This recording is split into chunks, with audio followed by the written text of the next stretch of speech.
Why are you so picky?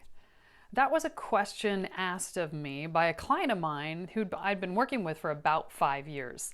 He was part of a CEO masterclass that I was running, and at the end of every class, we would go around the room and everyone would talk about what they wanted to be held accountable to actually executing over the next month.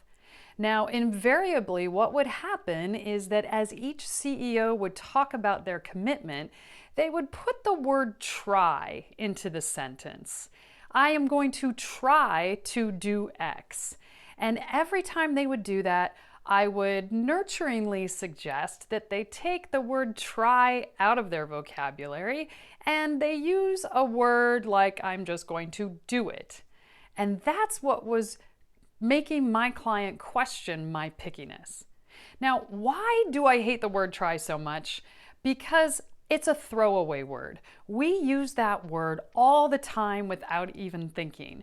If you actually take a day and you count the number of times you are going to say you're going to try something, you will be absolutely amazed at how often it just comes out of your mouth without a thought. But the problem is that your subconscious mind is listening to it. It's listening to every single thing that you say, and then it will ensure that whatever you say will actually come true. And that's the problem with the word try.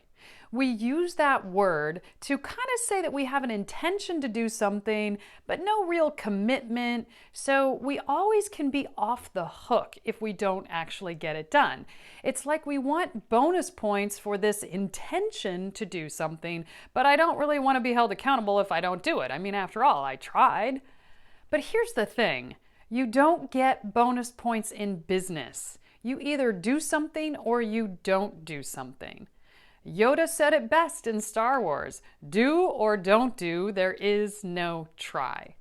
Now, as adults, we have incredible choice. We get to do whatever we want. We get to don't do whatever we want. If you choose not to go after business and develop business from a sales standpoint, completely your choice. If you choose not to delegate something and to do it all yourself and kill your productivity, completely your choice. We have the free choice every single day. Heck, you don't even have to show up for work if you don't want to. Now, what we need to remember is that for every choice, there is a ramification, sometimes a good ramification and sometimes a bad ramification. But at the end of the day, as an adult, you get to do whatever you want. That's why we all wanted to grow up, so we could finally be able to make our own choices. But the problem becomes when adults try to do a cop-out with their choices, where we are not held responsible for our choices. And that's where that word try comes in. I will try to make that phone call. I will try to reach out to that customer.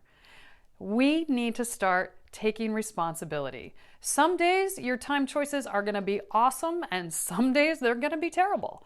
And that's just the way it goes. But let's be responsible adults and at least start to take advantage and to start to take responsibility on what we have said we were going to do. And this is a great tenet to teach to your family, to teach to your employees, so that people have real accountability. So, am I picky about words? Yes, absolutely. Because they make an impact on you and every single person around you. So use your words wisely. Your words will either help you take action or they will actually help you self-sabotage. That's why it's so picky, and you should be picky with your words too. In the meantime, laugh a lot and learn a lot. And if you're on the QuestSource Facebook page, you can find a free download for an ebook that will help you to make better time choices and become more productive. Until then.